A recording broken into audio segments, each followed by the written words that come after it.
I am so tired of living in a country that is led by people who remind us almost on a daily basis that they hate America. I had no idea how much America First meant until I lived under 4 years of America Last. And I've got to be honest, I just don't care about sending mosquito nets to faraway African nations. We've got enough problems here, but for whatever reason, Joe Biden thinks that's a good way to spend your money. Take a look. Today, I'm announcing over $1 billion in new humanitarian support for Africans displaced from homes by historic droughts and food insecurity. Okay, so Joe Biden, in the middle of the longest swan song in American history, a lame duck that won't stop quacking. This man is remarkable. I don't think I've ever hated a politician before.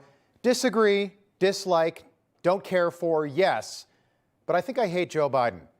And I feel that way because I think Joe Biden hates me too. But more importantly, I think he hates you. I think he hates America. I think he hates who he's become. I think he hates what he represents. A failed man, a failed president, a failed father.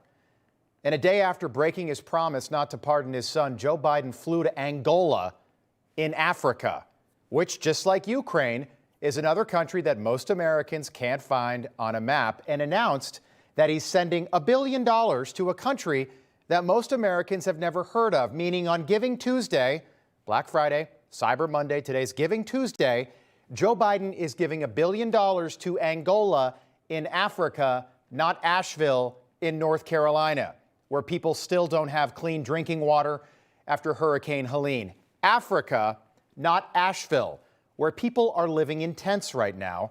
I mean that seriously. It was 28 degrees last night in Asheville. In fact, the only thing Joe Biden has done for North Carolina recently is take. The White House Christmas tree this year came from a forest in western North Carolina. He's not giving you the people of East Palestine either, where residents are still suffering after that toxic train derailment last year. And he's not giving you the people of Maui, where entire towns still need to be rebuilt after the wildfires there last year. On Sunday, Joe Biden gave another $725 million to Ukraine, and today he gave $1 billion to Angola. That's America First versus America Last. And that is Joe Biden once again reminding America that he hates you. And finally, some in the media, some apparently are just realizing that Joe has always been about one thing. Joe.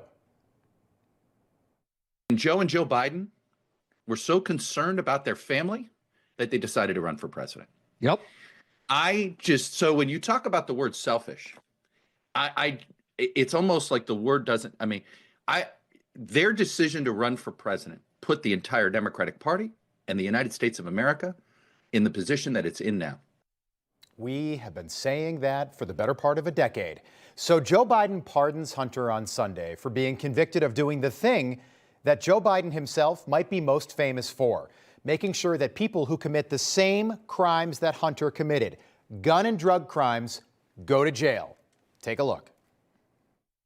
If you have a piece of crack cocaine no bigger than this quarter that I'm holding in my hand, 1/4 of $1, we passed a law through the leadership of Senator Thurmond and myself and others, a law that says if you're caught with that, you go to jail for 5 years. You get no probation. You get nothing other than 5 years in jail. Judge doesn't have a choice. As his son smokes crack, the judge doesn't have a choice. You go to jail for 5 years, Joe said. You go to jail for 5 years unless your last name is Biden. If that's the case, a bill written by a Biden doesn't actually apply to the Bidens. A bill that literally put thousands of Americans behind bars, but 30 years later, when those same chickens came home to roost, when it's Hunter's turn to go to jail for the same crimes that his dad put so many people away for, the rules simply don't apply. Another reminder, crystal clear, that Joe Biden hates you and hates this country. And when dear old dad pardoned Hunter, he once again felt the need to remind us all that Hunter is apparently 5 years sober. It's right there in the pardon itself. I have no idea why this is in a presidential pardon, but it says, quote, there has been an effort to break Hunter, who's been 5.5 years sober, even in the face of unrelenting attacks and selective prosecution. And look, We all wish old Hunter the best. I told you last night that I actually felt sorry for Hunter Biden. I do. But I have serious doubts about Hunter's sobriety. I just don't believe it. I just don't believe that he's been sober for the last 5.5 years. And I base that on what I've seen. I base it on my gut. You should always believe your gut. I base it on the fact that cocaine was found at the White House when Hunter, the recovering crackhead, was living at the White House, and then the case miraculously disappeared. Unsolved to this day. Where's Robert Stack? Unsolved Mysteries. We need him. Remember that show? You ever watch it alone? Scare the hell out of you. The whole thing just never smelled right to me with Hunter Biden. So Joe bails Hunter out again, and Joe thinks he's helping his son, but really, he's only making it worse. Hunter's 54 years old. Not a young man, but certainly not an old man. He's got a lot of life ahead of him. He's got 5 kids, 4 that he's met, 1 that he doesn't talk to. And there will come a time in Hunter's life at some point in the future when Dad's not going to be there to bail him out, and Hunter's going to be all alone. But you shouldn't care, because the Bidens never cared about you, and they are not America first. They're Biden first. We know that. They are Biden first. And for the last 4 years, Joe Biden and his friends in the media have claimed this totally phony moral superiority over millions of Americans. So for now, spare me the righteous indignation. Spare me the Joe Biden's got integrity talk. Spare me the Joe Biden's got character. Spare me everything we've been told about the big guy for the last 4 years. This all goes out the window now, because in this life, you're judged by what you do. You can say whatever you want.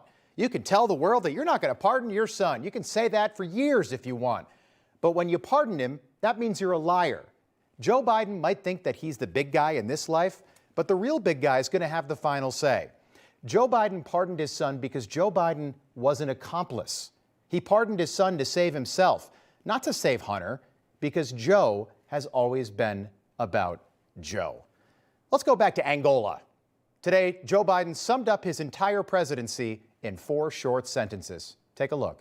I joked with you earlier when I said, we Bidens are like poor relatives. We show up when we're invited, we stay longer than we should, eat all your food, and don't know when to go home. Well, Joe, in 48 days, it's going to be time to go home. And although places like Ukraine and Angola are going to be sad to see you go, you have made it abundantly clear to Americans how you feel about all of us. You hate us. And America's had enough. Enough of America last, enough of Hunter, enough of Jill, the fake doctor. But most of all, Joe, most of all, America has had enough of you.